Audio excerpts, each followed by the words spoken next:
Thank you. మీరు అలాగే నిలబడి మనం ధ్యానించబోతున్నటువంటి వాక్య భాగాన్ని బైబిల్ గ్రంథంలో నుండి మనం చదువుకుందాం.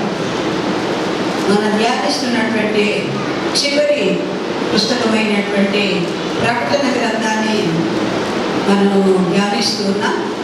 కనుక ప్రకటన గ్రంథం 13వ అధ్యాయం మొదటి 10 వచనాలు, మరి దాదాపుగా 17 వచనాలు ఉన్నాయి.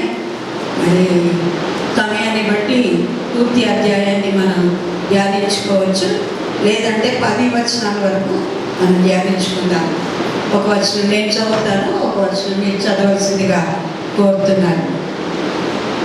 ప్రకటన గ్రంథం చివరి గ్రంథం 13వ అధ్యాయం 1వ వచనం నుండి 10వ వచనం వరకు మార్చి చదువుకున్నాను. మరియు 10 కొమ్ములను 7 తలలను గల ఒక క్రూర మృగము సముద్రములో నుండి పైకి వచ్చుట చూచితిని. దాని కొమ్ముల మీద 10 కిరీటములను, దాని తలల మీద దేవదూషణకరమైన పేర్లను ఉండెను. దాని పాదములు ఎలుగు వంటి పాదముల వంటివి, దాని నోరు సింహపు నోరు వంటిది. దానికి ఆ ఘట సర్పము తన బలమును, తన సింహాసనమును, గొప్ప అధికారమును ఇచ్చెను. దాని తలలో ఒకదానికి చావు దెబ్బ తగిలినట్టుండెను. అయితే ఆ చావు దెబ్బ మారిపోయేది గనుక భూజనులందరూ మృగము వెంట వెళ్ళుచు ఆశ్చర్యపడుచుండిరి.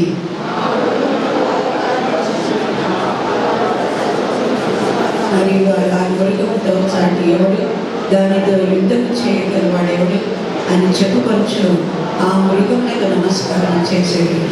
5వ వచనం. దంపపు మాటలను, దేవదూషణలను పలుకు ఒక నోరు దానికి ఇవ్వబడెను.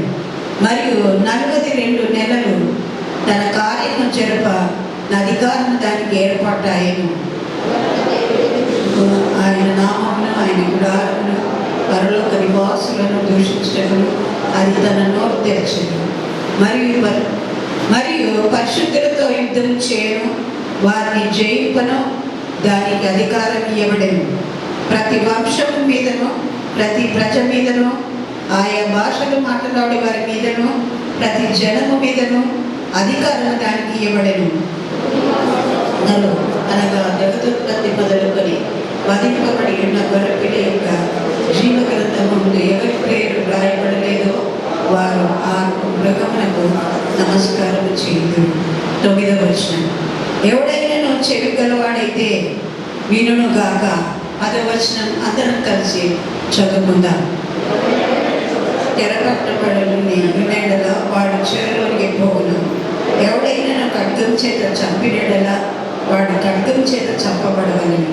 ఈ విషయంలో పరిశుద్ధిలో ఓర్పును, విశ్వాసమును కనబడు.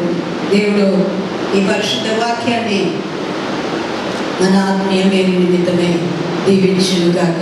చిన్న ప్రార్థన చేస్తున్నాను. పరిశుద్ధమైన దేవానికి స్తోత్రాలు, వందనాలు తండ్రి. ప్రభా, ఈ పరిశుద్ధ దినాన పరిశుద్ధ మందిరావరణలో చేరి ఈ పరిశుద్ధ గ్రంథంలో నుండి ఆయన పరిశుద్ధమైనటువంటి మాటలు మేము ధ్యానం చేసుకుంటూ ప్రభా, మాకు ఇచ్చినటువంటి శ్రేష్టమైనటువంటి సమయాన్ని బట్టి మీకు స్తోత్రాలు ప్రభా. ఈ దినమున చూడవల్ల అనేకులు ఆశించి గతించిపోయారు ప్రభా. వారికంటే మేమేమాత్రము పరిశుద్ధులము, నీతిమంతులము, మంచివారమని మా క్రియల వలన, మా యొక్క మన మాటల వలన, మా జీవితం ద్వారా ఏమాత్రము మేము అతిశయపడట్లేదు. కానీ కేవలం నీ ఉచితమైనటువంటి కృపలో మమ్మల్ని జ్ఞాపకం చేసుకొని మమ్మల్ని సజీవులుగా ఉంచినందుకై మీకు స్తుతులు, వందనాలు చెల్లిస్తున్నాను తండ్రి.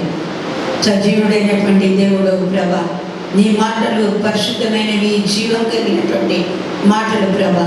నీ మాటలు ధ్యానిస్తుండగా తండ్రి మమ్మల్ని జీవింపచేయండి. ఎక్కడ మమ్మల్ని సెర్చ్ చేయాలో అక్కడ సెర్చ్ చేయండి. వాక్యానికి లోబడేటువంటి స్వభావాన్ని మాకు అనుగ్రహించండి. జ్ఞాన తండ్రి ప్రభా, వివేచింపగలిగినటువంటి జ్ఞానాన్ని, లోబడినటువంటి స్వభావాన్ని ప్రభా మీరు మాకు అనుగ్రహించండి. ఎక్కడ మా తలపులాటు ఇటు కొట్టుకొని పోకుండా ఈ వాక్యం మీద మేము కేంద్రీకరించినట్లుగా తండ్రి ప్రభా, ఈ వాక్యము మా హృదయంలో విని ఆయన మా హృదయంలో నింపుకొని ఆ ప్రకారంగా మనం సరి చేసుకొని జాగ్రత్త పడి తండ్రి నీ రాకడ కొరకై ఆయన మేము సిద్ధపడినట్లుగా మీరు కృపను అనుగ్రహించమని ప్రార్థిస్తున్నాం. మా నోటి మాటలు, మా హృదయ ధ్యానము నీ దృష్టికి అంగీకారం తగినట్లుగా మీరు చేయమని ప్రార్థిస్తున్నాం. వినేవారిని ఆయన బోధించేటువంటి నాకు మీరు తోడుగా ఉండి ఆశీర్వదించండి ప్రభా. నన్ను మీ శిలో చోట్ల మరుగుపరచండి ప్రభా. ఈ పరిశుద్ధాత్మ చేత, నీ వాక్యం చేత మరొకసారి నూతనమైనటువంటి అభిషేకంతో, ఆయన ధైర్యంతో, అధికారంతో నీ వాక్యాన్ని బోధించే కృపను మీరు నాకు అనుగ్రహించి నిలబెట్టుకోమని యేసు నామములో ప్రార్థించి వేడుకుంటున్నాను తండ్రి. ఆమేన్.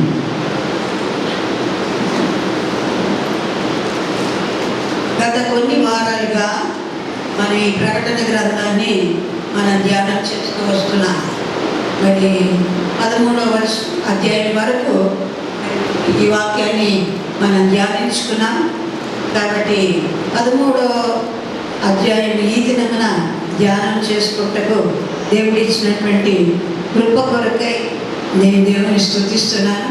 మరి ఎందరూ మరి ఈ యొక్క ప్రకటన గ్రంథం మరి వినాలని ఆసక్తి కలిగి ఉన్నారో నాకు తెలియదు. కానీ మరి నేను ఒకటి నిర్ణయించుకున్నాను, ఏంటంటే తెలుగు ధ్యానాలు 40 దినాల్లో మరి ప్రారంభించినటువంటి ప్రకటన గ్రంథం ఏ విధము చేతనైనాను ముగించాలి అనేటువంటి ఒక నిర్ణయానికి నేను వచ్చాను. ఆ విధంగా దేవుడు నడిపిస్తున్నందుకై దేవుడు నేను స్తుతిస్తున్నాను. కానీ ఈ సమయంలో 13వ అధ్యాయం ఎవరైతే రాలేదో వారి కొరకు క్లుప్తంగా నేను ఈ యొక్క ప్రకటన గ్రంథ వివరణ మీకు అందించాలని నేను కోరుకుంటున్నాను. మొదటి అధ్యాయాన్ని మనం చూసినట్లయితే మరి యోహాను భక్తుడు, మరి శిష్యుడైనటువంటి యోహాను, యేసు ప్రభు ప్రేమించినటువంటి శిష్యుడు, యేసు ప్రభు రొమ్మన అనుకునేటువంటి శిష్యుడు పద్మసన ద్వీపంలో బంధింపబడినప్పుడు అక్కడ ఆయనకు కలిగినటువంటి దర్శనము ఈ ప్రకటన గ్రంథం. దీనిని ప్రత్యక్ష గ్రంథం అని కూడా అంటారు. దీంట్లో 21 అధ్యాయాలు ఉంటాయి. మొదటి అధ్యాయము మరి తాను ఎక్కడున్నాడు, ఏ ప్రాంతంలో ఉన్నాడు, ఎవరి కొరకు ఇది రాయబడింది, యేసు ప్రభువును ఆయన ఏ విధంగా చూశాడు, యేసు ప్రభు యొక్క లక్షణాలు, ఆయన ఏ విధంగా దర్శనంలో యేసు ప్రభువును చూశాడో అది మొదటి అధ్యాయంలో చెప్పబడింది. రెండవ అధ్యాయంలో మనం చూసినట్లయితే మరి ఆసియాలో, చిన్న ఆసియాలో ఉన్నటువంటి 7 సంఘాలను ఉద్దేశిస్తూ దేవుడు ప్రత్యక్షపరిచినటువంటి ఆ సంఘాలలో ఉన్నటువంటి పరిస్థితులను 2-3 అధ్యాయాల్లో మరి వివరించారు. కనుక ఆ కాలంలో ఉన్నటువంటి ఆ యొక్క సంఘాలు మాత్రమే కావు, కానీ ఈ రోజున అదే పరిస్థితి ప్రతి సంఘంలో ఉన్నది. అయితే 4వ అధ్యాయానికి వచ్చేటప్పటికి అక్కడ సంఘము ఎత్తబడుతుంది. ఇప్పుడు ఇంకా సంఘం ఎత్తబడలేదు. సంఘం ఎత్తబడింది అనుకునేది, ఎందుకంటే 3వ అధ్యాయం ధ్యానించారు కదా, అయిపోయిందని అనుకోవద్దు.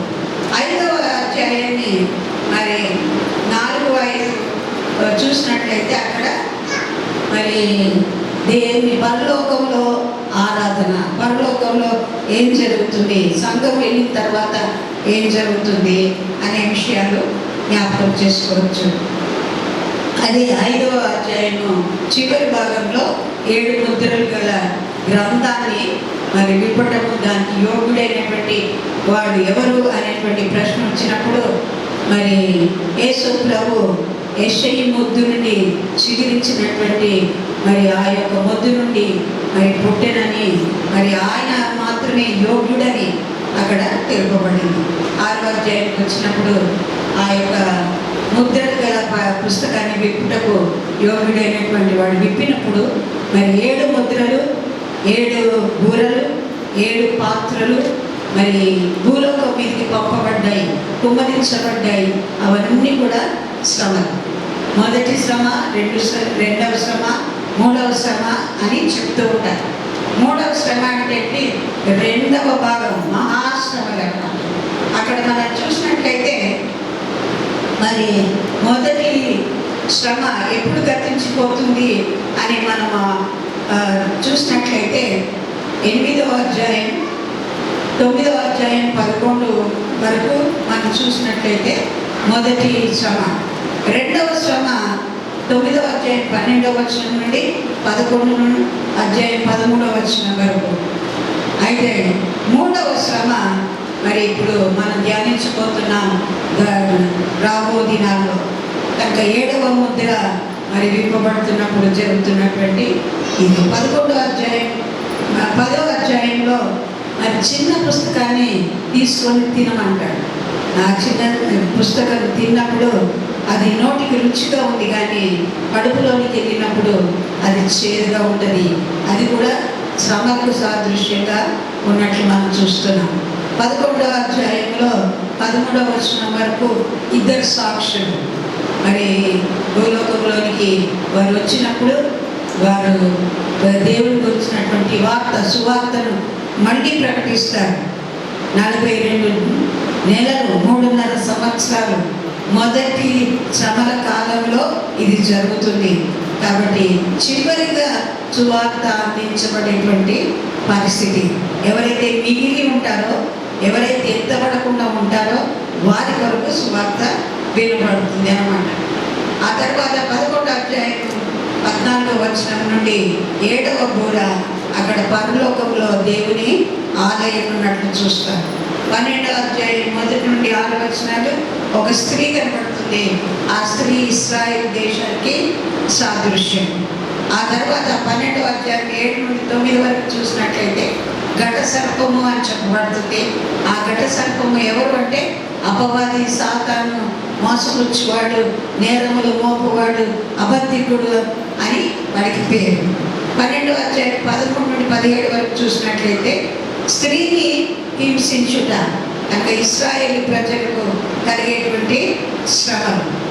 12వ అధ్యాయం 10 నుండి మరి అక్కడ చూసినట్లయితే 7వ వచనం 9వ వచనం వరకు మికాయేలు ఘట సర్పంతో యుద్ధం. 12వ అధ్యాయము 10 నుండి 12 వరకు 2 గుంపులు వారు విభజింపబడతారు. దేవుని ప్రేమించేవారు, దేవుని ప్రేమించినటువంటి వారు, విడవబడినటువంటి వారు. 12వ అధ్యాయం 13 నుండి 17 వరకు స్త్రీని హింసించుట, అది ఇశ్రాయేలు ప్రజలను, యూదులను హింసించుట.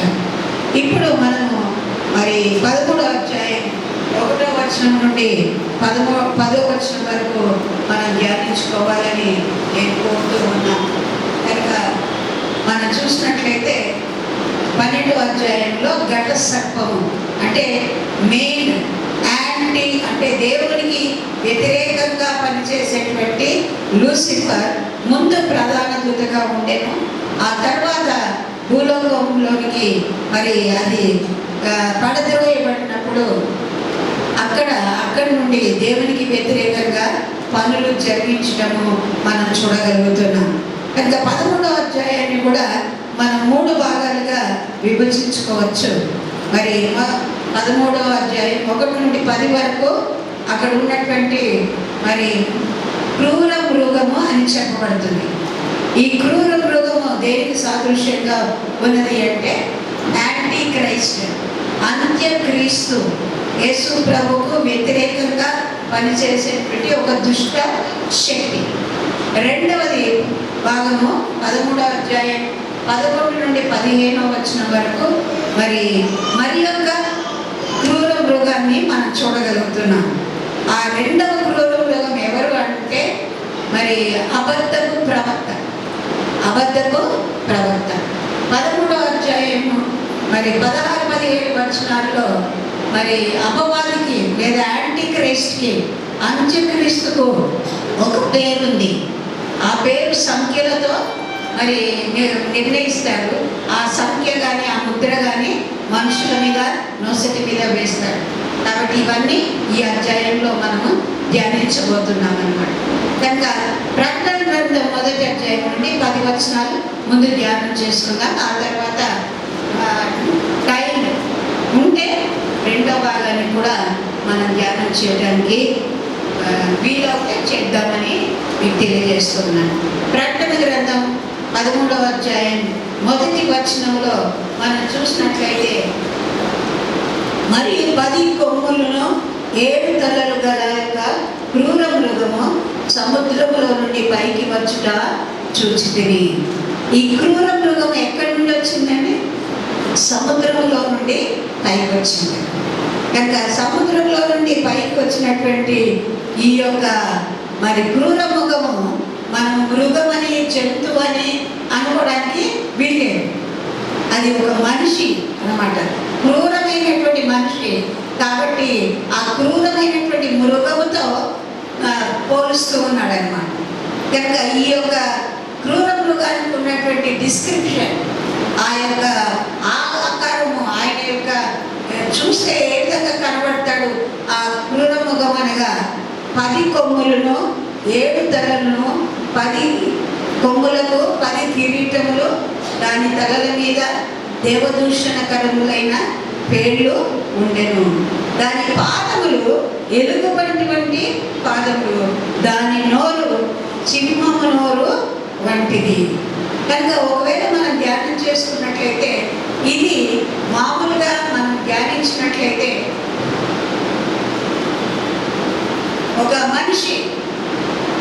ఒక మనిషి ఈ విధంగా డిస్క్రిప్షన్ చూడండి. 10 తలలు ఉంటాయి, 10 కొమ్ములు ఉంటాయి, 7 తలలు ఉంటాయి. కనుక 10 కొమ్ములు, ఈ 10 కొమ్ముల మీద 10 కిరీటాలు ఉంటాయి. ఇది ప్రపంచమంతటా ఉండేటువంటి రాజ్యాలకు సాదృశ్యంగా ఉంటాయన్నమాట. 10 రాజ్యాలు కలిసి ఒక వ్యక్తిని ఎన్నుకుంటారు. అంటే ఆయనే ఎన్నుకోబడతాడు, దేవుడు ఆయన బయలుపరుస్తాడు. మరి ఆయన ఒక అంత్యక్రీస్తుగా, డిక్టేటర్గా, అంటే డిక్టేటర్ అంటే నా మాటే వినాలి, నేనే అధికారం చేయాలి, నేనే అన్నిటి మీద, అంటే ప్రభుత్వం మీద, అదేవిధంగా మరి సంఘాల మీద కూడా ఆయనే అధికారం చేయాలనేటువంటి ఒక ఆలోచన ఆయనకు వస్తుందన్నమాట. కనుక ఈ పేర్లన్నీ ఉంటాయి. పాదములు ఎలుగుబంటి పాదములు దేవదూషణకరమైనటువంటి పేర్లు ఆయన యొక్క కొమ్ముల మీద రాయబడి ఉంది. దేవదూషణ అంటే ఎవరిని దూషిస్తున్నాడు అన్నమాట? తండ్రి అయినటువంటి దేవుణ్ణి, కుమారుడు అయినటువంటి యేసు ప్రభుని, పరిశుద్ధాత్మ అయినటువంటి పరిశుద్ధాత్మ దేవుని దూషించేటువంటి మాటలన్నీ కూడా ఆ కొమ్ముల మీద రాయబడి ఉంటాయన్నమాట. ఈ క్రూర మృగానికి ఒక నోరు ఉంది, పెద్ద నోరు. ఆ నోరు ఏంటంటే సింహము నోరు వంటి నోరు. కనుక సింహం ఏ విధంగా గర్జిస్తుందో మనందరికీ తెలుసు కదా. చాలా భయంకరంగా ఉంటుంది అరుపు. ఎవరైనా కూడా, పెద్దలైనా చిన్నలైనా, ఎవరైనా ఆ యొక్క శబ్దము వింటే భయపడతారన్నమాట. కనుక ఈ క్రూర మృగమునకు ఘట సర్పం అంటే సాతాను ఏం చేయిస్తుంది అంటే తన బలాన్ని అంతా కూడా తనకిస్తుంది, తన జ్ఞానాన్ని ఇస్తుంది. ఇక్కడ రాయబడినటువంటి 2వ మాట మనం చూసినట్లయితే చూడండి, 4వ అధ్యాయం 4వ వచనం. ఆ మృగమునకు అధికారం ఇచ్చినందున వారు ఘట సర్పమునకు నమస్కారము చేసిరి. కనుక అక్కడ ఉన్నటువంటి 2వ వచనం చివరి భాగంలో ఏమనుందంటే, 2వ భాగం, ఆ ఘట సర్పము తన బలమును, తన సింహాసనమును, తన అధికారమును ఈ యొక్క క్రూర మృగానికి ఇచ్చిందన్నమాట. కనుక ఈ క్రూర మృగం అనగా అంత్యక్రీస్తు. కనుక ఈ భూలోకాన్ని అంతా కూడా ఏలుతాడు. 1 మ్యాన్ షో. అంటే అన్ని ప్రభుత్వాలు, అధికారము, యుద్ధములు ఏది చేయాలన్నా కూడా ఆయన అనుమతి లేకుండా ఏది జరగదు. కనుక అంత్యక్రీస్తు అనేటువంటి పేరు. మరి ఈ విధంగా ఉన్నప్పుడు ఆ తలలో ఉన్నటువంటి మరి ఒక తల చావు దెబ్బతింటుందన్నా, అంటే చాలా గాయపడుతుంది. ఆ గాయపడినటువంటి ఆ తల తిరిగి బాగుపడుతుంది. దీన్ని మనుషులు కానీ సాతాను కానీ ఏ విధంగా చిత్రీకరిస్తారంటే, మరి యేసు ప్రభువు కూడా చనిపోయి మరి తిరిగి లేచాడు కదా. అందుకనే ఈ దెబ్బ తగిలినటువంటి ఈ యొక్క క్రూర మృగము కూడా ఆ చావు దెబ్బ తిని కూడా తిరిగి బాగవుతుంది కాబట్టి పునరుద్ధారుడయ్యాడు అనేటువంటి ఆ విషయాన్ని బలపరుస్తూ ఉంటారన్నమాట. కనుక ఆ యొక్క దెబ్బ మారిపోయిన తర్వాత భూజనులందరూ ఆశ్చర్యపడతారు. ఇదొక వింత, ఇదొక ఆశ్చర్యము, ఇదొక అద్భుతము, ఇదొక స్వస్థత కార్యము జరిగింది అనేటువంటి ఆలోచన వచ్చి వారు ఆ మృగం వెంట వెళ్ళుచు ఆశ్చర్యపడుచు ఉంటుంది. ఆ ఘట సర్పము మృగమునకు అధికారం ఇచ్చినందున వారి ఘట సర్పమునకు నమస్కారము చేసింది. కనుక సాతానుకు నమస్కారము చేసింది. ఘట సర్పం అంటే సాతాను. కనుక ఈ సాతాను ఎవరు అని మనము ఒకవేళ మనం జ్ఞాపకం చేసుకున్నట్లయితే ఈ మృగమునకు ఇవ్వబడినటువంటి మరి అధికారం ఏంటంటే మరి డంబపు మాటలు పలకాలి. ఎవరి గురించి పలకాలి? పరలోకంలో ఉన్నటువంటి దేవుని గురించి, పరలోకంలో జరుగుతున్నటువంటి ఆరాధన దేవదూతల గురించి, అదేవిధంగా భూలోకంలో ఉన్నటువంటి పరిశుద్ధులందరి గురించి, సువార్తల గురించి, లేదా సేవకుల గురించి, ఎవరైతే యేసు ప్రభు నమ్ముకున్నారో వాళ్ళందరి గురించి డంబపు మాటలు పాడుతూ ఉంటుంది. ఆ డంబపు మాటలు దేవదూషణలను పలుకు నోరు. దేవదూషణ, దేవుని తిడుతూ దేవుని దూషిస్తూ ఉంది. మరి అది ప్రారంభమైనట్లు మనం ఈ రోజుల్లో చూస్తున్నాం. మనందరం చూస్తున్నటువంటి యూట్యూబ్ వీడియోస్లో చూస్తున్నాం కదా. మరి సువార్తను అడ్డగిస్తూ ఉన్నారు, మరి యేసు ప్రభువుని దూషిస్తున్నటువంటి దూషణకరమైనటువంటి మాటలు పలుకుతూ ఉన్నారు. సేవకుల గురించి పలుకుతున్నారు. అదేవిధంగా సంఘాల గురించి ఎన్నెన్నో లేనిపోనివన్నీ కూడా చిత్రీకరించి బాహాటముగా బయటికి వాటిని మరి పబ్లిక్గా తెలియజేస్తూ ఉన్నారు యూట్యూబ్ ఛానల్స్లో, మీడియాలో. కనుక అది జరుగుతుంది, అది ప్రారంభించబడింది అని మనం తెలుసుకోవాలి. కనుక ఈ యొక్క మృగానికి ఇవ్వబడినటువంటి అధికారము ఎంతకాలం ఉంటుంది అని మనం జ్ఞాపకం చేసుకున్నట్లయితే మనం చదువుకున్నటువంటి వాక్య భాగంలో మరి 3.5 సంవత్సరాలు ఈక్వల్ టు 42 నెలలు. అదేవిధంగా చూసినట్లయితే 42 నెలల్ని మనం దినాలుగా కన్వర్ట్ చేసినట్లయితే 1260 దినాలు మరి యొక్క సంఘాన్ని లేదా విశ్వాసులను అది హింసిస్తూ వస్తుందన్నమాట. కనుక దేన్ని దూషిస్తుంది? దేవుని యొక్క నామాన్ని, దేవుడు చేసినటువంటి సూచక క్రియలను, బైబిల్ గ్రంథాన్ని, సువార్తను, సేవకులను, ఆయన గుడారమును, పరలోక నివాసులను దూషించటకు తనకు ఒక నోరు ఇవ్వబడింది అన్నమాట. దాని పని అదే అన్నమాట. అంత్యక్రీస్తు యొక్క పని ఏంటంటే దేవదూషణకరమైనటువంటి మాటలు దేవుని గురించి, ఆయన సంఘం గురించి, సువార్తల గురించి పలకటమే.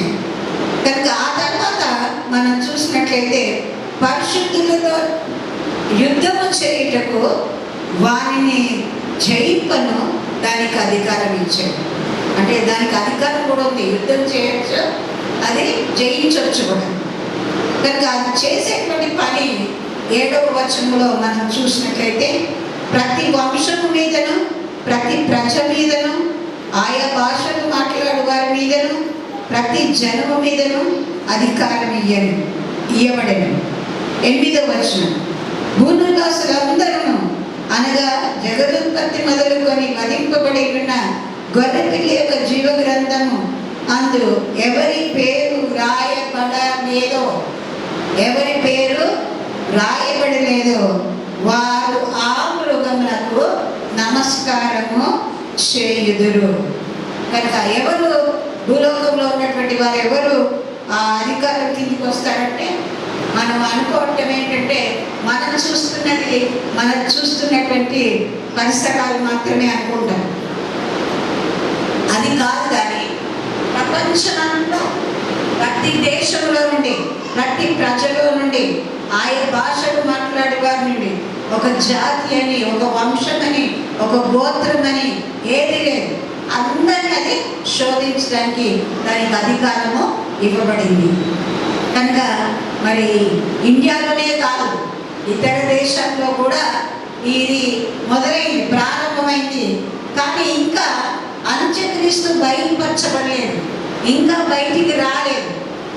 మరి ఆ విషయాన్ని మనం జ్ఞాపకం చేసుకున్నట్లయితే ఆ వ్యక్తి ఎవరు, ఎక్కడి నుండి వస్తాడు, ఎప్పుడు వస్తాడు అనే విషయాన్ని మరి జ్ఞాపకం చేసుకున్నట్లయితే యేసు ప్రభు చెప్పినటువంటి మాటల్లో మత్తయి రాసిన సువార్త 24వ అధ్యాయం 24వ వచనంలో ఈ విధంగా వ్రాయబడి ఉన్నది. మీ బైబిల్లో ఉంటే మీరు చూడండి. 24వ అధ్యాయం 24వ వచనం. అబద్ధపు క్రీస్తులు, అబద్ధపు ప్రవక్తలు వచ్చి సాధ్యమైతే ఏర్పరచబడిన వారిని సహితము మోసపరచుటకై గొప్ప సూచక క్రియలను, మహత్కార్యములను కనపరచెదరు. కనుక ఈ విధంగా మనం చూసినట్లయితే అనేక మంది వస్తారు. గతంలో కూడా, గత చరిత్రలో మనం చూసినట్లయితే హిట్లర్ ఒక యాంటీ క్రైస్ట్ అని అనుకున్నాడు. మరి రష్యా పరిపాలన చేసినటువంటి గోర్బచేవ్ కూడా ఒక అంత్యక్రీస్తు అని చెప్పబడుతుంది. ఆ తర్వాత అమెరికా ప్రెసిడెంట్గా ఉన్నటువంటి ఒబామా కూడా మరి అంత్యక్రీస్తు అని అనుకున్నారు. కానీ అసలు అంత్యక్రీస్తు వారు కాదు. ఆ అంత్యక్రీస్తు ఇంకా రాబోతున్నాడు అన్నమాట.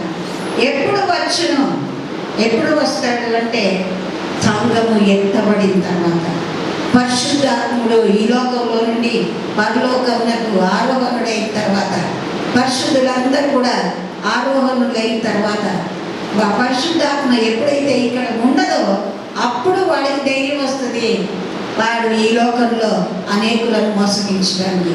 ఆ వాక్యాన్ని మనం బైబిల్ గ్రంథంలో చూద్దాం. 2వ తెస్సలోనిక పత్రిక, పౌలు రాసినటువంటి తెస్సలోనిక పత్రిక 2వ పత్రిక 2వ అధ్యాయం 3-4 వచనాలు ఒకసారి ఎవరైనా చదువుతారు గట్టిగా, నెమ్మదిగా. నేను మళ్ళీ రిపీట్ చేస్తాను. 2వ అధ్యాయం 3వ వచనం.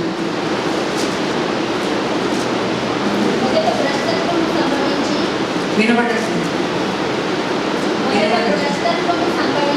మైక్ తీసుకోవాలి.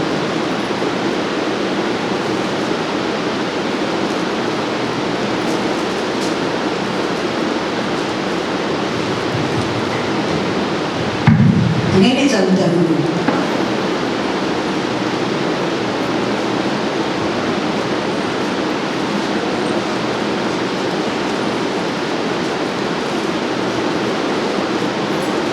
రెండవ తెస్సలోనిక పత్రిక 2వ అధ్యాయం 3వ వచనం నుండి నేను చదువుతున్నాను. 9వ వచనం. మొదట భ్రష్టత్వం సంభవించి నాశన పాత్రుడగు పాప పురుషుడు బయలుపడితేనే కానీ ఆ దినం రాదు. ఏది దేవుడు అనబడునో, ఏది పూజింపబడునో దానినంతటినీ ఎదిరించుచు, దానికంతటికి పైగా వాడు తను తాను హెచ్చించుకొనుచు, తాను దేవుడినని తన్ను కనపరుచుకొనుచు దేవుని ఆలయంలో కూర్చుంటారు గనుక ఏ విధముగానైనను ఎవడునో మిమ్మను మోసపరచనీయకుడి. నేను ఇంకను మీ యొద్ద ఉన్నప్పుడు ఈ సంగతులను మీతో చెప్పింది మీకు జ్ఞాపకం ఉన్నదా. 7వ వచనం 6వ వచనం. కాగా వాడు తన సొంత కాలమందు బయలుపరచబడవలని వారిని అడ్డగించినది ఏదో అది మీరు ఎరుగుదురు. సొంత కాలములో అంటే ఈ సొంత కాలము వాడికి లేదు, వాడికై వాడు రావడానికి వీలు లేదు. దేవుడు అనుమతిస్తేనే వాడు బయటికి రావాలి. ఇదంతా కూడా కృపకాలంలో ఉన్నాము. ఇంకా కృపకాలాన్ని దేవుడు మనకు అనుగ్రహించి సువార్త ప్రకటించబడి ఇంకా అనేకులు రక్షించబడాలని దేవుడు కోరుకుంటున్నాడు. కాబట్టి ఈ దేవుడు వాడిని రిస్ట్రైన్ చేస్తున్నాడు. అంటే వాడిని పట్టుకొని హోల్డ్లో పెట్టాడనమాట. ఇప్పుడే కాదు ఆగు అని వాడిని ఆపుతూ ఉన్నాడన్నమాట. వాడికి రావాలని చాలా ఆత్రంగా ఉంది, కానీ ప్రభువు వాడిని రానియట్లేదు. కనుక ఏది అడ్డగిస్తుంది అంటే భూలోకములో ఉన్నటువంటి పరిశుద్ధాత్మ. చూడండి 7వ వచనం, తెస్సలోనిక పత్రిక 2వ పత్రిక 2:7. ధర్మ విరోధ సంబంధమైన మర్మము ఇప్పటికే క్రియ చేయుచున్నది, కానీ ఇదివరకు అడ్డగించు అడ్డగించుచున్నవాడు మధ్య నుండి తీసి వేయబడు వరకే అడ్డగించు. ధర్మ విరోధి ఎప్పుడు బయలుపరచాడు? ధర్మ విరోధి అంటే నిజానికి, సత్యానికి, మరి రక్షణకి, కృపకి, దేవునికి, క్రీస్తుకి, శిలువ కార్యానికి అడ్డగించేటువంటి విరోధి ఎవరంటే సాతాను. వాడు అడ్డగించబడినట్టున్నాడు. ఎందుకంటే అడ్డగించబడుతున్న వాడు మధ్య నుండి తీసివేయబడిన వరకే. అంటే పరిశుద్ధాత్మ దేవుడు ఎప్పుడు భూలోకం మీద ఉండడు అంటే ప్రభువు ర్యాప్చర్లో వచ్చినప్పుడు, మేఘారూఢుడై యేసు ప్రభు మధ్యాకాశంలోనికి వచ్చినప్పుడు తన దూతలను వెంట పెట్టుకొని వచ్చును. కనుక భూలోకంలో ఉన్నటువంటి వారు మొదటిగా ఆయన కలుసుకోరు.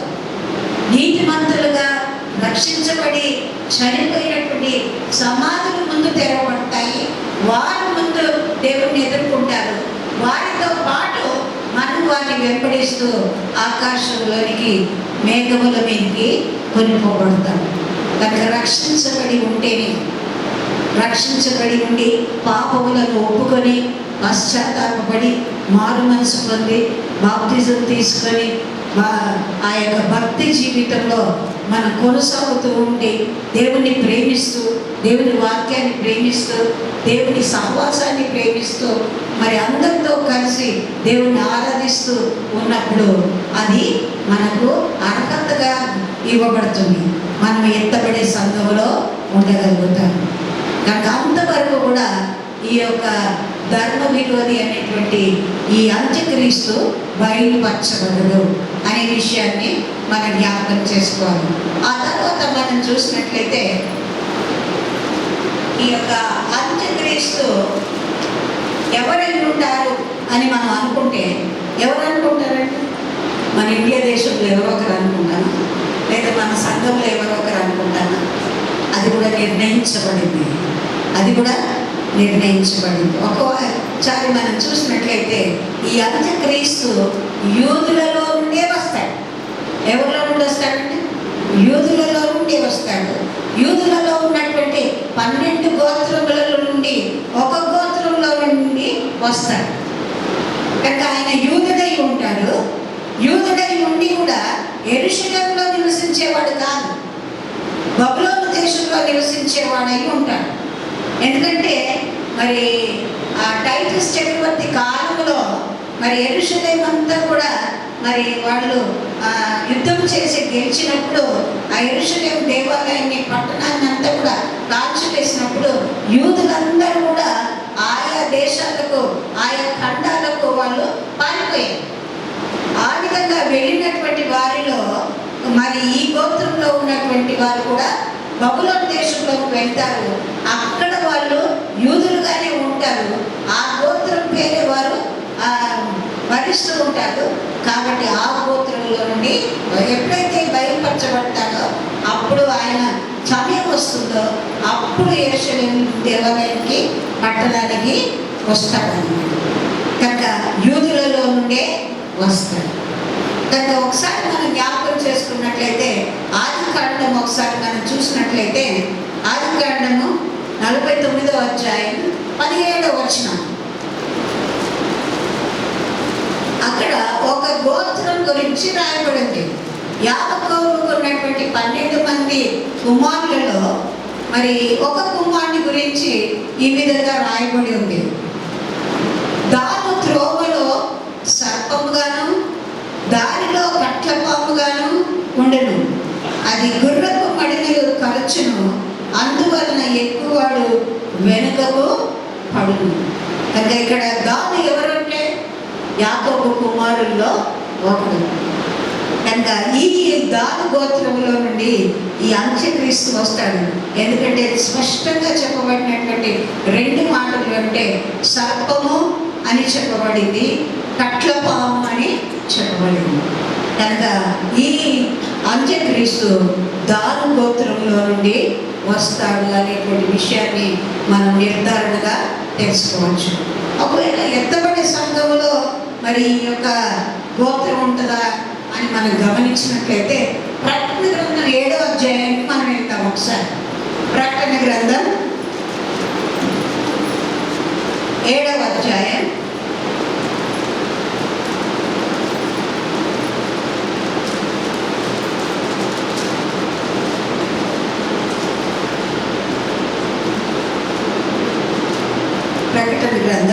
7వ అధ్యాయం 4వ వచనం నేను చదువుతున్నాను.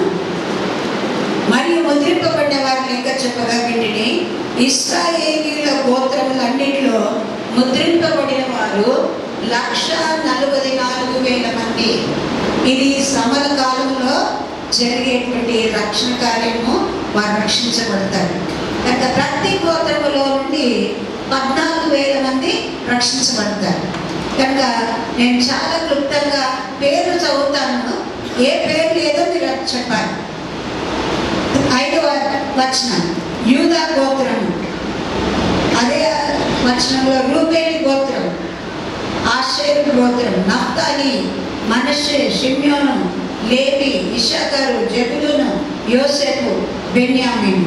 ఈ గోత్రంలో ఒక్కొక్క గోత్రం నుండి 14,000, 12 గోత్రాలంటే 1,44,000 మంది రక్షించబడతారు. ఏ గోత్రం లేదో కనిపెట్టారా? దాను గోత్రం. ఏ గోత్రం లేదండి? దాను గోత్రం లేదు. ఆ దాను గోత్రంలో నుండి ఈ అంత్యక్రీస్తు వస్తాడు. కనుక ఇక్కడ 12 సంఖ్య సరిగ్గా సరిపోయింది, 12 కుమారులు. కానీ యోసేపుకు 2 పాలు ఇవ్వబడింది. మనిషి ఆయన కుమారుడే, యోసేపు కూడా తనకు రావాల్సినటువంటి పాలు.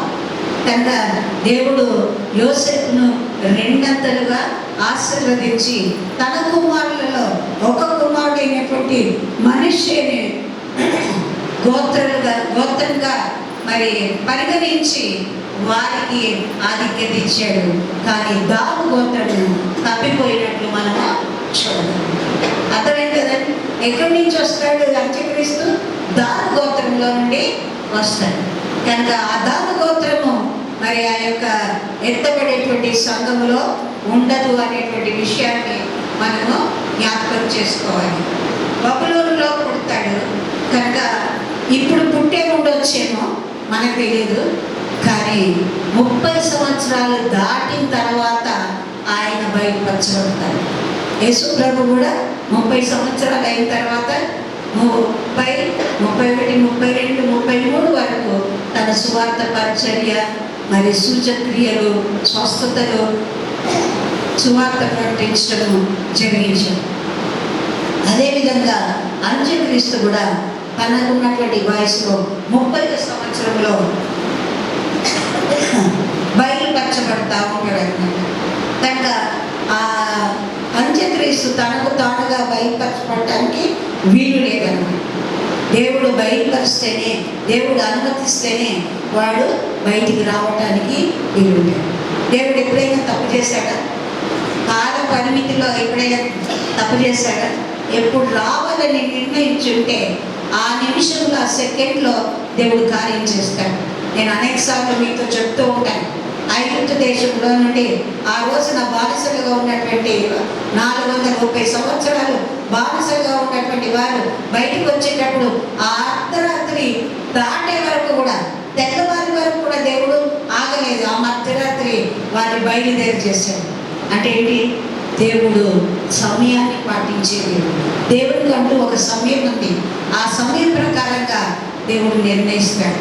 కనుక దీనికంతటికి దేవుడు రివీల్ చేసేది ఏంటంటే, అంతటా ప్రపంచమంతటా సకల జనులకు సువార్త ప్రకటించబడాలి. అది ఏ విధంగా ప్రకటించబడుతుందో నాకు తెలియదు. మన యొక్క ఆలోచనకు అతీతమైనది. ఎందుకంటే చిన్న పిల్లలు ఉంటారు, అప్పుడే పుట్టినటువంటి పిల్లలు ఉంటారు. దేవుడు ఏ విధంగా వారిని మరి కన్సిడర్ చేస్తాడో నాకు తెలియదు. కానీ చివరి వ్యక్తి ఎవరని దేవుడు అనుకుంటాడో వారికి సువార్త అందించబడినప్పుడు అక్కడ మరి ర్యాప్చర్ అనేది జరుగుతుంది. అప్పుడు సంఘము ఎత్తబడుతుంది, విశ్వాసులు ఎత్తబడతారు, కృప తొలగిపోతుంది. మరి ఇక్కడ పరిశుద్ధాత్మ ఉండదు.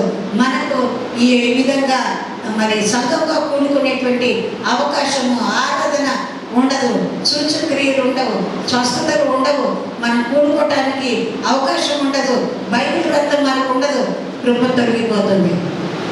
కనుక అది మహాభయంకరమైనటువంటి పరిస్థితి.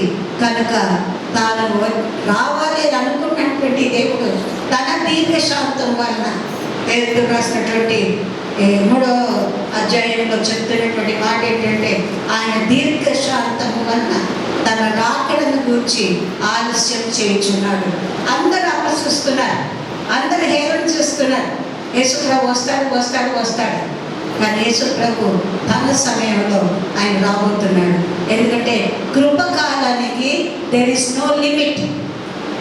కనుక యేసుప్రభు ఎప్పుడైతే శిలువ మీద చనిపోయి మరి తిరిగి లేచి ఆరోహణుడై ఆ 40వ దినాన్న మరి పరిశుద్ధాత్ముడు అపోస్తల కార్యము 2వ అధ్యాయంలో ఆ పరిశుద్ధాత్మ దిగి వచ్చాడు. అప్పటి నుండి ఇప్పటి వరకు కూడా ఇది కృపకాలము. మన కృప చేతనే రక్షించబడ్డాం. మన క్రియలు కాదు, మన మంచితనం కాదు, మన నీతి కాదు, కానీ కేవలం దేవుని ఉచితమైనటువంటి కృప. కనుక మనం ఏం చేయాలి అంటే మన రక్షణను నిర్ధారణ చేసుకోవాలి. Am I really born again? నేను రక్షించబడ్డానా, నాకు రక్షణ ఉన్నదా అంటే అది వ్యక్తిగతమైనటువంటి తీర్మానం.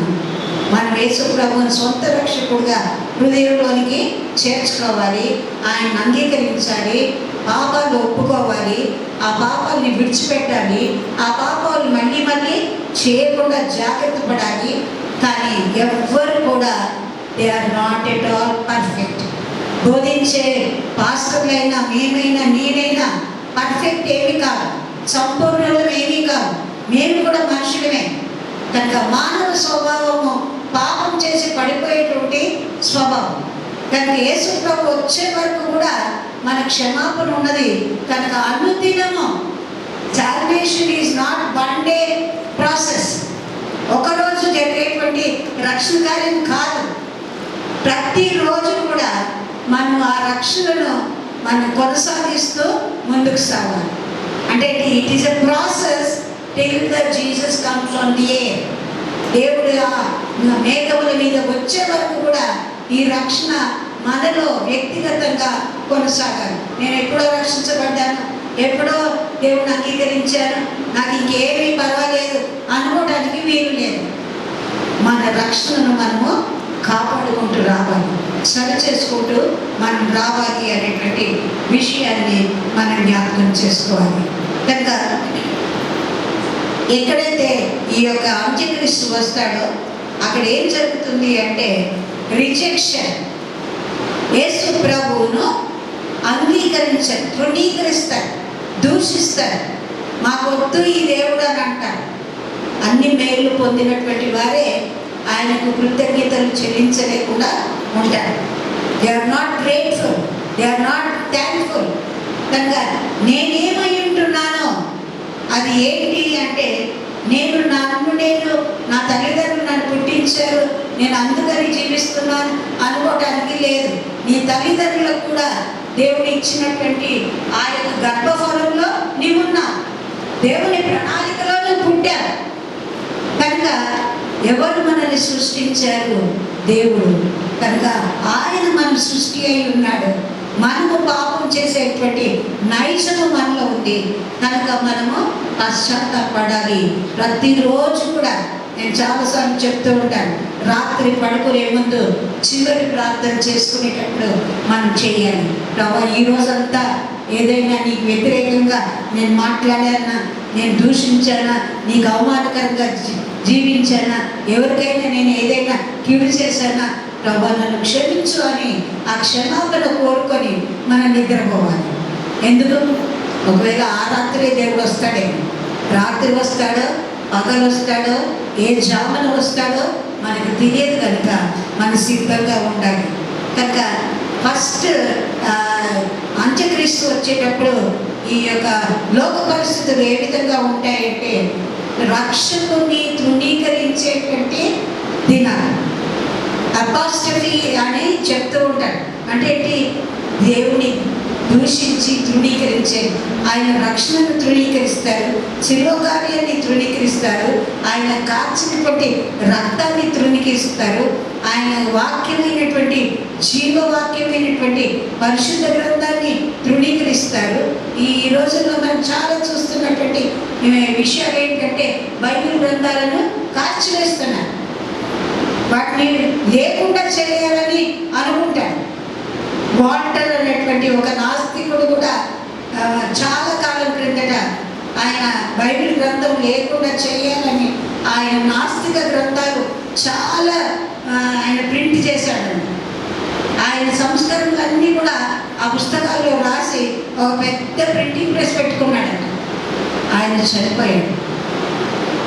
ఆ నాస్తికత్వము ఈ యొక్క ప్రింటింగ్ ప్రెస్ మూయబడింది, కానీ దేవుని వాక్యము నిరంతరము నిలుచును. ఎవరు ఎన్ని బైబిల్ కాల్చివేసినా ఇంకా ఎక్కువగా ప్రింట్ చేయబడుతుంది. అందుకని బైబిల్ గ్రంథాన్ని నేను మీరు చేతులు పట్టుకోవాలని, సెల్ ఫోన్ పట్టుకోవద్దని అందుకే చెప్తాను. ఇప్పుడు మనం బైబిల్ వాడకుండా ఉంటే బైబిల్ ప్రింటింగ్ కూడా తగ్గిపోతుంది. కాబట్టి బైబిల్లో ఉంటే మనం వాక్యాన్ని మనం చదువుకోవాలి వ్యక్తిగతంగా. కనుక రెండవది ఏంటంటే ఈ యొక్క రిజెక్షన్ అనేది బయట జరుగుతుంది, సమాజంలో జరుగుతుంది, మరి అంతేకాకుండా ఇన్సైడ్ దేవుని యొక్క మందిరంలో కూడా ఇది జరుగుతుంది. చాలామంది నిరుత్సాహంగా మా ప్రార్థనలు దేవుడు వినట్లేదు, మా ప్రార్థనకు జవాబు రావట్లేదు, మా ప్రార్థనలో మరి శక్తి లేదేమో, దేవుడు వినట్లేదేమో అని అనుకుంటారు. కనుక ఒకలాంటి నిరుత్సాహం, ఒకలాంటి మరి కృంగుదల మనుషుల్లో వచ్చేస్తుంది. ఎన్ని సంవత్సరాలైనా, ఎన్ని దినాలైనా, ఎన్ని ప్రార్థనలు చేసినా, ఎన్ని ఉపవాసాలు ఉన్నా దేవుడు వినట్లేదు, జవాబు రావట్లేదు అనేటువంటి నిరుత్సాహం. అయితే వాగ్దానాలు నమ్మాలా, వాగ్దానాలు నమ్మకూడదా, ప్రభు పరిశుద్ధాత్మ నడిపింపు మనకు ఉందా లేదా, ఇలాంటి సందేహాలు చాలా మనకు రావటం జరుగుతుంది. ఆ తర్వాత మనం రెండో గుర్తుగా ఏం చూడొచ్చంటే అంత్యక్రీస్తు వచ్చే ముందు ఈ భూలోకం అంతా కూడా మరి లాలెస్నెస్, అక్రమము విస్తరించి ఏం విస్తరిందండి? మత్తయి రాసిన సువార్త 24:14 ఆ మాట ఉంటుంది. ఏంటంటే అక్రమము విస్తరించుట చేత ప్రేమ చదువు. కనుక కుటుంబాల్లోనే అక్రమాలు, ఎవరి మాట ఎవరు వినడానికి ఇష్టపడరు, మాకెవరు చెప్పొద్దు, మా జ్ఞానం ఉంది అంటున్నారు. ఎందుకంటే ఈ రోజుల్లో జ్ఞానం కూడా ఎక్కువ ఉందండి. దానియేలు గ్రంథంలో చెప్తాడు జ్ఞానం విస్తరిస్తూ ఉంది అంటే జ్ఞానం ఎక్కువైన కొలది అక్రమం కూడా విస్తరిస్తుంది, అవిధేయత కూడా విస్తరిస్తుంది. గర్వపు మాటలు, మోసపు మాటలు, కుయుక్తికరమైనటువంటి మాటలు మనుషులు నేర్చుకుంటున్నారు బికాస్ ఆఫ్ ద మీడియా. ఒకవేళ మన బైబిల్ గ్రంథమే మరి పాఠ్య పుస్తకాలే చదివితే మనకు ఆ కుయుక్తి అనేది, ఆ యొక్క దురుద్దేశాలు అనేవి మనకు రావు. కానీ ఈ రోజుల్లో media is polluting our mind. మన యొక్క ఆ మైండ్ అంతా కూడా పొల్యూట్ చేస్తూ వస్తుంది. లాలెస్నెస్. మరి అదేవిధంగా మనం చూసినట్లయితే ఇగ్నోర్ ద లా. ఇప్పుడు మనం దేశంలో మనం చూసినట్లయితే ఈవెన్ రాజ్యాంగాన్ని కూడా మార్చేద్దాం. ఎవరైతే ఏ గాంధీ గారిని చంపారో వాళ్ళు లీడర్లు అయిపోతారు. రేపు గాడ్సే మనకు ఒక నాయకుడు అయిపోవచ్చు రేపటి రోజుల్లో, చెప్పలేము మనం. కనుక ఆ విధంగా జరుగుతూ వస్తుంది. కనుక ప్రతి ఒక్క ఆజ్ఞ, అధికారంలో ఉన్నటువంటి వారు ఎవరైతే మరి మనల్ని ఆ యొక్క అధికారంలోకి తీసుకొని వస్తారో వారి మాట వినాలి. అందుకని పౌలు తన పత్రికలో చెప్తున్నటువంటి మాట ఏంటంటే ముష్కరులైనటువంటి మీ యజమానులకు మీరు లోబడి ఉండండి అంటారు. ముష్కరులే అధికారులు, లోబడి ఉండండి. అందుకని క్రైస్తవులు మరి ప్రభుత్వాలకు వ్యతిరేకంగా ధర్నాలు చేయటము, స్ట్రైకులు చేయటము, ఈ పోట్లాడటము, కొట్టుకోవటము ఇవన్నీ ఉండవు క్రైస్తవులకి. ఎందుకంటే దేవుని వాక్యం చెప్తుంది, మనల్ని మనం క్రమపరచుకోవాలి, లోబడి ఉండాలి, ప్రభుత్వాలకు లోబడి ఉండాలి, అధికారాలకు లోబడి ఉండాలి. కానీ అంత్యక్రీస్తు వాడు లోబడకుండా అవిధేయతను సృష్టిస్తున్నాడు. లోబడనల్లని ప్రజల వైపు దేవుడు తన 2 చేతులు నిత్యము చాపుతూ ఉన్నాడు. కానీ వ్యతిరేకంగా పనిచేస్తున్నటువంటి దుష్ట శక్తి అయినటువంటి ఈ యొక్క అంత్యక్రీస్తు మనుషుల యొక్క హృదయాలను చెబుతుంది, అవిధేయతలోనికి నడిపిస్తుంది, మాట వినకుండా చేస్తుంది, విధేయత లేకుండా చేస్తుంది. గర్వపు మాటలు, అతిశయము, అహంకారము ఇవి ఎక్కువైపోతున్నాయి, మనం చూడగలుగుతున్నాం. అయితే జకరియా గ్రంథంలో ఒక మాట చెప్పబడింది కనుక మీరు ఇంటికి వెళ్ళాక అది చదువుకోండి. జకరియా గ్రంథం 11వ అధ్యాయం 17 వచనాల్లో మనం చూడగలిగితే అక్కడ మరి విలువలేనటువంటి కాపరి అని చెప్పబడుతుంది. ఏ కాపరి అయితే సంఘానికి సరి అయినటువంటి మరి మేత వేయడో, వాక్యాన్ని చెప్పడో, ఆ యొక్క కాపరి గురించి చెప్తున్నటువంటి మాట ఏంటంటే మరి వర్త్లెస్ షెపర్డ్, విలువ లేనటువంటి కాపరి. వాక్యాన్ని బోధించాలి. మరి ఆ వాక్యాన్ని బోధించేటప్పుడు కూడా మనం చేయగలిగింది ఏంటంటే మరి ఇప్పుడు జరుగుతున్నటువంటివి మనం చూడగలిగితే సాతాను యొక్క క్రియలు మనం ఎక్కువగా ప్రోత్సహిస్తున్నట్లు కనబడుతుంది. తప్పుగా మనం చెప్పలేము, సరిదిద్దలేము, క్రమపరచలేము. డిసిప్లిన్ అని అంటే మనుషులకు ఇష్టం ఉండదు కనుక ఎవరైనా కూడా అధికారులైనా, తల్లిదండ్రులైనా, టీచర్లైనా, ప్రిన్సిపల్స్ అయినా, బాస్ అయినా ఏదైనా చెప్తే వినటానికి ఇష్టపడరు కనుక అది జరుగుతుంది అన్నమాట. కనుక ఈ యొక్క మర్మము అంటే ఏంటి? ఈ అవిధేయత సంఘంలో, సమాజంలో ఉన్నటువంటి అక్రమము ఒక మర్మముగా ఉంచబడింది.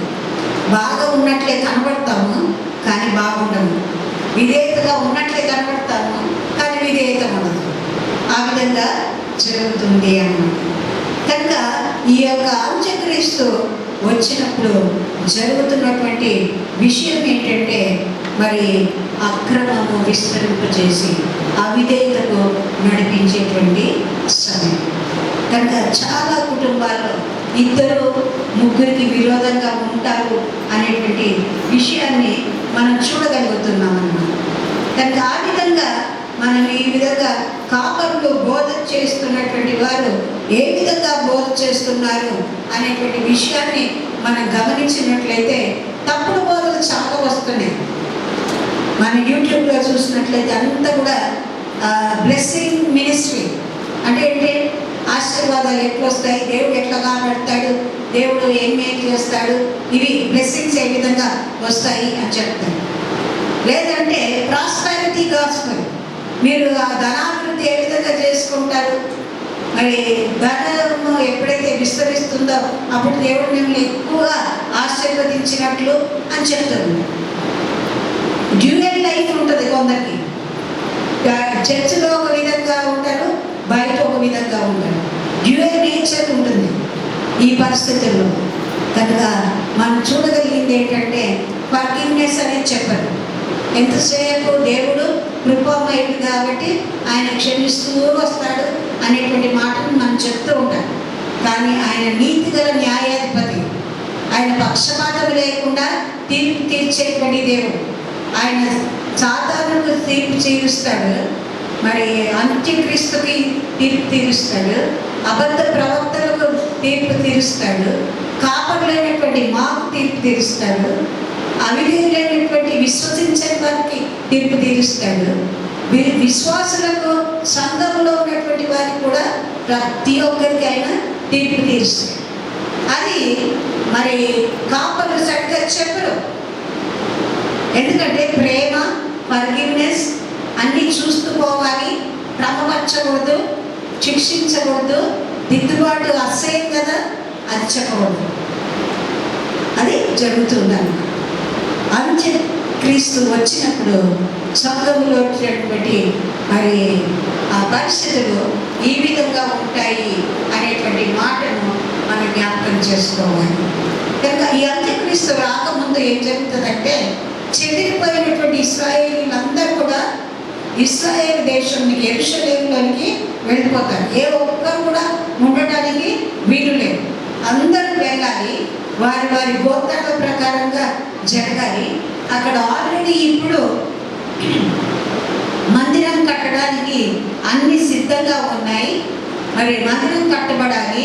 ఆ మందిరంలో సేవ చేయడానికి మరి యాజకులు, ప్రధాన యాజకుడుగా ఉన్నటువంటి ఆయన కూడా మరి నిర్ణయించబడ్డాడు అని పోయిన వారం యూట్యూబ్లో పెట్టారు. ప్రధాన యాజకుడు కూడా సిద్ధంగా ఉన్నాయి. వారు వేసుకునేటువంటి దుస్తులు కూడా సిద్ధపరచబడ్డాయి. మరి ఆ యొక్క బలి ప్రారంభించబడాలి, సంఘము కట్టబడాలి. కనుక సంఘం కట్టబడిన తర్వాత ఈ యొక్క బలి నర్పించడానికి వారికి కావాల్సింది ఏంటంటే హోమ భస్మం. అంటే ముందు అర్పించబడినటువంటి బలుల యొక్క బూడిద వారు ఒక కుండలో, పాత్రలో దాన్ని దాచిపెడతారు. మళ్ళీ బలి అర్పించే ముందు దాన్ని చల్లుతారు. అది కలాల పాత్రలో మరి దాచిపెట్టబడ్డది. ఎప్పుడైతే వీళ్ళు మరి చెరగొట్టబడ్డారో అందరూ యాజకులు కానీ, ప్రవక్తలు కానీ, మరి అక్కడ ఉన్నటువంటి యూదులు పారిపోతున్నప్పుడు అక్కడ ఉన్నటువంటి గుమ్రాన్ అనేటువంటి మరి ఈ యొక్క సొరంగాల్లో వాటిని దాచిపెడతారు. అవి దొరికాయి అని కూడా వాళ్ళు చెప్తూ ఉన్నారు. కనుక ఈ విధంగా అర్పించబడటానికి ఎర్రని పెయ్యను కూడా మరి ప్రపంచం అంతటా వెతికి ఒక తెల్ల వెంట్రుక కానీ, నల్ల వెంట్రుక కానీ, ఏ రోగం కానీ, ఏ లోపం లేని ఎర్రని పెయ్యను కూడా సిద్ధపరిచారు. ఇప్పుడు ఏం జరుగుతుందంటే, అంత్యక్రీస్తు బయలుపరచబడినప్పుడు ఆ అంత్యక్రీస్తు మరి నూతనమైనటువంటి దేవాలయాన్ని కట్టుతాడు. కట్టిన తర్వాత అనుదిన బలి ప్రారంభించబడుతుంది. ఆ తర్వాత ఆయన చేసేది ఏంటంటే, ఆయనే మరి సొలొమోను కట్టించినటువంటి దేవాలయంలో ఏ విధంగా సింహాసనం ఉంటుందో ఆ విధంగా ఆ సింహాసనం మీద ఆయన కూర్చుండి నేనే రాజును అని ప్రకటించుకున్నాడు. బలి అర్పణలు ఆపివేస్తాడు, హేయమైనది నిలబెడతాడు. కనుక ఈ హేయమైనది కూడా నిలబడటానికి కారణం ఏంటంటే, మరి ఏదైతే ఇశ్రాయేలు ప్రజలకు హేయమైనదో దానిని మందిరంలో తీసుకొని వచ్చి దానిని బలిగా అర్పించడానికి ఆయన మరి ఇష్టపడి వారికి ఆ విధంగా ఆదేశిస్తాడన్నమాట. కనుక ఆ విధంగా మరి ఆ యొక్క బలిని నిలిపివేసిన తర్వాత హేయమైన దాన్ని నిలబెడతాడు. అప్పుడు జరుగుతున్నటువంటి విషయం ఏంటంటే, 3.5 సంవత్సరాలు నేనే దేవుణ్ణి అని చెప్పుకుంటాం. మరి రెండో భాగంలో 13వ అధ్యాయంలో ఒక్క క్రూర మృగము భూమిపై నుండి వస్తుంది అని ఉంది. అది ఎక్కడి నుండి వస్తుంది అంటే హెల్ నుంచి వస్తుంది. అది తర్వాత మనం ధ్యానించుకోతాం. కాబట్టి ఈ యొక్క అబద్ధ ప్రవక్త ఏం చేస్తాడంటే, అంత్యక్రీస్తుని గురించి గొప్పగా చెప్పుకుంటాడు. మీరు అందరూ అంత్యక్రీస్తుని పూజించండి, ఆయనకు ఒక ప్రతిమ మనం చేద్దాము అని ఒక పెద్ద ప్రతిమను చేస్తాడు. కనుక దానియేలు గ్రంథంలో కూడా నెబుకద్నెజరు ఒక ప్రతిమను చేశాడు. అందరూ ఆ ప్రతిమకు నమస్కరించాలి, ఆ యొక్క ప్రతిమని పూజించాలని ఆ ఆదేశం వచ్చింది. అప్పుడు ఆ విధంగానే జరగబోతుంది. ఎవరైతే ఈ యొక్క ప్రతిమకు నమస్కారం చేయరో, ఎవరైతే పూజిస్తారో వారు మరి దేవుని యొక్క ఉగ్రతకు పాలవుతారు. 2 విధాలుగా వారికి శిక్ష పడుతుంది. ఒకవేళ మేము పూజింపము అంటే దేవుని ఉగ్రత వారి మీదకి వస్తుంది. ఒకవేళ మేము పూజించలేము అని అంటే సాతాను వాళ్ళని చంపుతారు. 2 విధాలుగా they are focused, targeted to death అని. కనుక ఆ విధంగా జరగబోతుంది. కనుక ఈ అంత్యక్రీస్తు వచ్చినప్పుడు జరిగేది ఏంటంటే, చాలా విషయాలు మరి మత్తయి రాసిన సువార్త 24వ అధ్యాయంలో చెప్పబడి ఉంటుంది. కనుక అందరూ కూడా ఏం చేస్తారు అంటే, అక్కడ భయంకరమైనటువంటి మరి జబ్బులు వస్తాయి, రోగాలు వస్తాయి. ఆ రోగాలకు మందులు ఉండవు, ఆ రోగాలకు ట్రీట్మెంట్ ఉండదు. ఉండవు. మనం ఒక నమూనా చూసాము కదా, మరి కరోనా వచ్చింది, ఆ తర్వాత ఒమిక్రాన్ అనేది వచ్చింది, మొన్న ఇంకో నూతన వేరియంట్ వచ్చిందని చెప్తున్నారు. కనుక దానికి మందులు లేవు, కానీ నువ్వేం చేయాలి? క్వారంటైన్ అయిపోవాలి, అంటే సెపరేట్గా ఉండాలి, జాగ్రత్తగా ఉండాలి అని చెప్తాను. వాటికి ట్రీట్మెంట్ లేదు. ఆ విధంగా కరోనా వచ్చినప్పుడు ఎంతమంది చనిపోయారు? లక్షల మంది చనిపోయారు. కనుక ఇది మనకు ఒక సాదృశ్యంగా చిన్న నమూనాగా ఇవ్వబడింది. దాని రాబో దినాల్లో బహు భయంకరంగా జరగబోతుంది. ఆ తర్వాత మనం చూసినట్లయితే ఈ అంత్యక్రీస్తుకి ఒక సంఖ్య ఉంటుంది. అది మనుషుని యొక్క సంఖ్య. ఆ మనుషుని యొక్క సంఖ్య ఏ విధంగా ఉంటుంది అని అంటే, హీబ్రూ భాషలో 22 అక్షరాలు ఉంటాయి. ఎన్ని ఉంటాయండి? 22 అక్షరాలు ఉంటాయి. ఒక్కొక్క అక్షరానికి ఒక్కొక్క నంబర్ ఉంటుంది. కనుక నా పేరు ఉంటే డి అంటే డి అనే మాటకి సంఖ్య ఏంటో అది వేయాలి. అన్ని అక్షరాలకి ఆ సంఖ్యలు వేసుకొని దాన్ని యాడ్ చేయాలి. కూడి దాని మొత్తం ఎంత వస్తుందో అది ఒకవేళ సరిపోతే 666 ఈక్వల్ అయితే ఆ యొక్క మనిషి అంత్యక్రీస్తు. ఆ మనిషి అంత్యక్రీస్తు. కనుక మీరు గమనించారో లేదో, మరి 119వ కీర్తన ఎంతమంది ఎన్నిసార్లు చదివి ఉంటారో నాకు తెలియదు. 119వ కీర్తనలో 22 భాగాలు ఉంటాయి. ఒక్కొక్క భాగము 8 వచనాలు ఉంటాయి. 8 వచనాలు ఉంటాయి. అవన్నీ కూడా 22 భాగాలుగా ఉంటాయి. అంటే ఒక్కొక్క భాగము ఒక్కొక్క హీబ్రూ అక్షరానికి సాదృశ్యం. అంటే మొట్టమొదటిగా మరి మనం చూసినట్లయితే, మీరు బైబిల్ ఉన్న వాళ్ళు తర్వాత 119వ కీర్తన ముందు పెట్టుకొని చూడండి. మొదటి అక్షరము అలెఫ్, దాని సంఖ్య 1. బేత్ అనేటువంటి ఆల్ఫబెట్కు 2, గీమేల్ అనే దానికి 3, దలేత్ అనే దానికి 4, హే అనే దానికి 5, వావ్ అనే దానికి 6, జాయిన్ అనే దానికి 7, హేత్ అనే దానికి 8, టేత్ అనే దానికి 9. ఈ 9 వరకు వచ్చి ఆగిపోతుంది. ఆ తర్వాత 10వ దానికి వచ్చినప్పుడు యోద్ 10, కఫ్ 20, 10 ఇంక్రీజ్ అవుతాయి అన్నమాట.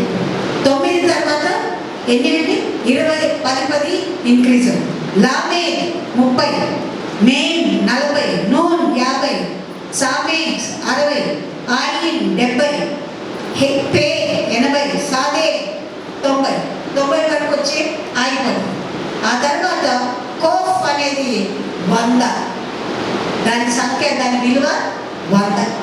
రేష్ అనేది 200, ఇక్కడ 100 ఎక్కువ అవుతుంది అన్నమాట. షీన్ అనేది 300, తే అనేది 400. మీరు గమనించినట్లయితే ఈ యొక్క 22 అక్షరాల్లో ఉన్నటువంటి సంఖ్యకు సరిపోయినటువంటి వ్యక్తి అంత్యక్రీస్తు. ఎవరవుతారండి? 666 సంఖ్య మొత్తం కలిపితే అక్షరాలు నంబర్స్ 666 కావాలి. ఆ వ్యక్తి పేరు, ఆ యొక్క సంఖ్య కలిగినటువంటి వ్యక్తి అంత్యక్రీస్తు అయి ఉంటాడు. కనుక మనం బాహ్యంగా చూసుకున్నట్లయితే ఎంతోమంది అబద్ధ క్రీస్తులు ఇదివరకు క్రీస్తులు మేమే అని చెప్పుకున్నవారు ఉన్నారు, వచ్చారు, ఇప్పుడు ప్రస్తుతం ఉన్నారు. మళ్ళీ మనం లేనప్పుడు కూడా భవిష్యత్తులో కూడా కొందరు అంత్యక్రీస్తులు బయలుదేరుతారు. మరి అదేవిధంగా అబద్ధ ప్రవక్తలు ముందు ఉన్నారు, ఇప్పుడు ఉన్నారు, మన తర్వాత కూడా ఉంటారు. ఆ అబద్ధ ప్రవక్త బయలుపరిచారు వడవరకు. కనుక ఇవన్నీ జరుగుతున్నాయి. అంత్యక్రీస్తు, అబద్ధ ప్రవక్త వీళ్ళందరూ వచ్చి ఏం చేస్తున్నారు అంటే తప్పుడు బోధలు. ఏం చేస్తున్నారంటే తప్పుడు బోధలు. They do not teach about Christ. యేసు ప్రభువుని గురించి చెప్పరు. యేసు ప్రభువు చేసినటువంటి శిలువ కార్యాన్ని వారు ఒక్క మాటలో కూడా వారి ప్రసంగాల్లో మనకు కనబడదు. జీసస్ గురించి చెప్పరు, మరి న్యూ టెస్టిమెంట్ గురించి చెప్పరు. ఎప్పుడు కథలు చెప్తారు, సూచక్రియలు చెప్తారు, అద్భుతాలు జరుగుతాయని చెప్తారు.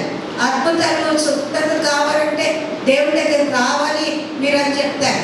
రాసుకోవాలి, మీరు అభివృద్ధి పొందాలి, దేవుడు ధనాన్ని బాగా ఇవ్వాలి మీకంటే దాని కొరకు మీరు రండి అని ఆవచనాన్ని ఎత్తిపెట్టి మనం చూపిస్తుంటాం. కనుక they preach, do not preach about Holy Spirit, పరిశుద్ధాత్మ గురించి వాళ్ళు చెప్పరు. కనుక they do not believe in Trinity. Trinity అంటే తండ్రి కుమార పరిశుద్ధాత్మను నమ్మరు. కనుక అదేవిధంగా ఏ విధంగా అయితే పరిశుద్ధమైనటువంటి త్రిత్వం ఉన్నదో అదేవిధంగా అపరిశుద్ధమైన త్రిత్వం కూడా ఉంది. సాతాను అనే ఘట సర్పము, అదేవిధంగా క్రూరమృగం అనేటువంటి అంత్యక్రీస్తు, మూడవదిగా క్రూరమృగం అనేటువంటి అబద్ధ ప్రవక్త, ఈ ముగ్గురు కలిసి అపరిశుద్ధమైనటువంటి త్రిత్వముగా ఈ లోకములో విశ్వాసులను, దేవుని బిడ్డలను సైతము, ఏర్పరచబడిన వారిని సహితము మోసపరచుచు దేవునికి దూరంగా తీసుకొని వెళ్ళి వారి సైన్యంలో చేర్చుకోవాలనుకుంటాడు. ఎందుకు వారి సైన్యం అంటే రాబో దినాల్లో భవిష్యత్తులో మిఖాయిలు దూతకును మరి సాతాను ఘట సర్పానికి యుద్ధం జరగాలి భూలోకం మీద. అది రెండవ రాకడలో యేసు ప్రభు తన పాదాన్ని ఒలీవ కొండ మీద అడుగు పెట్టినప్పుడు అది రెండుగా చీలిపోయి మైదానం ఏర్పడినప్పుడు అక్కడ యుద్ధం జరుగుతుంది. అప్పుడు ఆ ఘట సర్పము, అబద్ధపు క్రీస్తు వీరందరూ బంధించబడి అక్కడ చీకటిలోనికి తోడైపడతారు. ఇది జరుగుతుంది. కనుక మనము ఈ రోజున సంఘంగా కూడుకున్నప్పుడు మరి వాక్యం చెప్పేవారు ఏం చెప్తున్నారు? బైబిల్ నుండే చెప్తున్నారా? సొంత మాటలు చెప్తున్నారా? లేదా డాక్టరీన్స్ చెప్తున్నారా? దేవుడి నుండే బైబిల్ గ్రంథంలో ఉండే చెప్తున్నారా అని మనం ఆలోచించాలి. ఏ విషయంలో చెప్పారు, ఏ సందర్భంలో ఈ వాక్యం బైబిల్ గ్రంథంలో రాయబడింది, ఆ సందర్భాన్ని ముందు వెనుక ఆలోచించి వాక్యాన్ని చెప్పాలి. కనుక ఎంతసేపు ఫర్గివ్నెస్, ఎంతసేపు దేవుడు కృప చూపుతాడు, ఎంతసేపు దేవుడు క్షమిస్తాడు అని చెప్తున్నాను. నిజమే, అవన్నీ ఉన్నాయి. కానీ there is other side of the coin. ఇంకో వైపు ఉన్నటువంటి, నాణ్యంకు ఉన్నటువంటి వేద వైపు కూడా ఉంది. దేవుని యొక్క ఉగ్రత ఉంది, దేవుని యొక్క తీర్పు ఉంది, దేవుని యొక్క మెప్పు ఉంది. అవి కూడా మనం చెప్పాలి. కనుక పూర్తి గ్రంథాన్ని మనం చెప్పాలి. ఎక్కడ్ అంటే తప్పుడు బోధ ఏంటంటే ఏదైనా ఒక భాగాన్ని మాకు వద్దు అని అనుకోవటము, దట్ ఇస్ కల్ట్. ఈ రోజుల్లో జెహోవా విట్నెసెస్ ఉన్నారు, మరి క్రైస్ట్, చర్చ్ ఆఫ్ క్రైస్ట్ ఉంది, మరి ఎండ్ టైమ్ సేయింట్స్ అని ఒకటి ఉంది. ఇవన్నీ కూడా తప్పుడు బోధ బైబిల్ గ్రంథంలో ఉండే, కానీ కొన్ని భాగాలు వాళ్ళకి అవసరం లేదు, అవి బోధించరు, అవి మాకు అవసరం లేదని. నేను ఒకసారి చెప్పాను, మీకు తెలుసు లేదు. ఒక ఆయన నా దగ్గరకు వచ్చాడు, ఆయన గ్రంథంలో పరిశుద్ధ గ్రంథం తీసుకొచ్చాడు. చాలా చిన్నగా కనిపిస్తుంది నాకు, కొన్ని పేపర్లే ఉన్నాయి. ఏంటి అనుకుంటే ఆయన చెప్పడం ప్రారంభించాడు. అమ్మ, మీకు తెలుసో లేదో, పాత నిబంధన గ్రంథము అంత చరిత్ర, అదంతా ధర్మశాస్త్రం. ఇప్పుడు మనకు ధర్మశాస్త్రం అవసరం లేదు కదా, అందుకని దాన్ని ఆ పాత నిబంధన అంతా తీసేశాడు నా బైబిల్ అన్నాడు. అట్లా అన్నాను. తర్వాత నూతన నిబంధన 4 సువార్తలు ఉన్నాయి కదా, ఆ 4 సువార్తలు మనకొద్దు, అవి శిష్యులకే అని 4 సువార్తలు తీసేశాడు, చింపేశాడు ఆయన బైబిల్. పత్రికలు మాత్రమే ఉన్నాయి. ఇవి సంఘంకు పౌలు రాసినటువంటి పత్రికలు అని చెప్తుంది. మనం చేయవచ్చు. బైబిల్ గ్రంథంలో నుండి ఏదైనా తీసేయడానికి మనకు అధికారం ఉందా?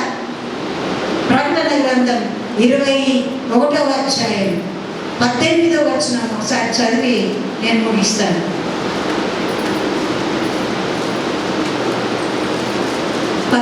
ఈ గ్రంథమందున్న ప్రవచన వాక్యములను విని ప్రతి వానికి నేను సాక్ష్యం ఇచ్చుచున్నది ఏమనగా, ఎవడైనా వీటితో మరి ఏదైనా కలిపిన ఈ గ్రంథంలో వ్రాయబడిన తెగుళ్ళు దేవుడు వానికి కలుగజేయును. ఎవడైనా ఈ ప్రవచన గ్రంథమందున్న వాక్యములలో ఏదైనా తీసివేసిన యెడల దేవుడు ఈ గ్రంథంలో వ్రాయబడిన జీవ వృక్షములోను పరిశుద్ధ పట్టణములోను వారికి పాలు లేకుండా చేయు. ఏది తీసేయడానికి లేదు. కనుక మనం చదువుకున్నటువంటి ఈ అంత్యక్రీస్తు యొక్క ఈ యొక్క అబద్ధపు క్రీస్తుల యొక్క ఈ దర్శనాలు ఇవన్నీ కూడా దానియేలుకు కనబడ్డాయి, యెహెజ్కేలుకు కూడా కనబడ్డాయి. అంటే దర్శన రూపంగా జరగక ముందే ప్రవక్తలకు బయలుపరిచాడు. ఆ తర్వాత ప్రకటన గ్రంథం రాసినటువంటి యోహాను కూడా బయలుపరిచాడు. కనుక మనం నమ్మాలి. ఇది జరగదేమో, ఈ విధంగా ఉండదేమో అని సందేహాలు మనకు రాకూడదు. కనుక ఈ వాక్యాన్ని మనం వింటున్నప్పుడు మనలో ఏం రావాలండి? ఒక చైతన్యం రావాలి. ప్రభువా, నేను నీ రాకడలో ఉండాలి. ఎప్పుడు వస్తానో తెలియదు కదా, ఎప్పుడు వస్తానో నేను సిద్ధంగా ఉండాలి అని ఎవరికి వారే పరిస్థితున్నారు. ప్రభువా, ఇంకా మనము ఒకవేళ రక్షణ పొందుకున్నాము అనేటువంటి అపోహలో ఉంటే దయచేసి సరి చేసుకోవడానికి మనము జ్ఞాపకం చేస్తున్నాం. సరి చేసుకోవడానికి దేవుడు అవకాశం ఇస్తున్నాడు. అంత్యక్రీస్తు ఎప్పుడో వస్తాడు. కనుక ఆ అంత్యక్రీస్తు రాకముందే సంఘం ఎత్తబడుతుంది. ఆ సంఘం ఎత్తబడినట్లే ఒకవేళ మనం విడబడితే మనకి హింసలు తప్పవు. కనుక ఆ పరిస్థితి మనకు రాకుండా ఎత్తబడే సంఘంలో ఉండటానికి మనమందరము వాక్యం ద్వారా పరిశుద్ధాత్మ నడిపింపు ద్వారా మనం సిద్ధపరచుకోవాలని హెచ్చరిస్తూ నేను ఈ మాటలు ముగిస్తున్నాను. దేవుడి ఈ మాటలను మన వెనుకల్లో దీవించుగాక. ప్రార్థన చేసుకున్నాను. పరిశుద్ధుడైన దేవానికి స్తోత్రాలు, వందనాలు చెల్లించుకుంటున్నాను. ప్రభా, నేను ఇంతవరకు ప్రభా ప్రకటన గ్రంథంలో ఉన్నటువంటి 13వ అధ్యాయాన్ని ధ్యానించలేదు. ప్రభా, మీరు ఇచ్చినటువంటి శ్రేష్టమైనటువంటి సమయాన్ని బట్టి, అవకాశాన్ని బట్టి మీకు స్తోత్రాలు. ప్రభా, నేను మాతో మాట్లాడుతున్న దేవుడు ప్రభా, మమ్మల్ని సరి చేయాలని, సరిదిద్దాలని, క్రమపరచాలని, తండ్రి ప్రభా సిద్ధపరచాలని, నీ రాకడ కొరకు నీతో నిత్యము ఉండటానికి మమ్మల్ని సిద్ధపరచడానికి మీరు హెచ్చరిస్తున్న విధానాన్ని బట్టి మీకు స్తోత్రాలు, వందనాలు. ప్రభా, ఈ వాక్యము నాయన తండ్రి వింటున్నటువంటి వారందరిలో నాలో ముద్రించండి. మర్చిపోకుండా ధ్యానించుకొని ఎవరికి వారే సరి చేసుకునేటువంటి నాయన తండ్రి నడిపింపును మీరు అనుగ్రహించమని ప్రార్థిస్తున్నాను. ఈ వాక్యాన్ని దీవించండి, ఆశీర్వదించండి, పలిక చేయండి తండ్రి. వ్యర్థం కాకుండా చేయమని ప్రార్థిస్తున్నాను తండ్రి. ప్రభా, మరి నన్ను కూడా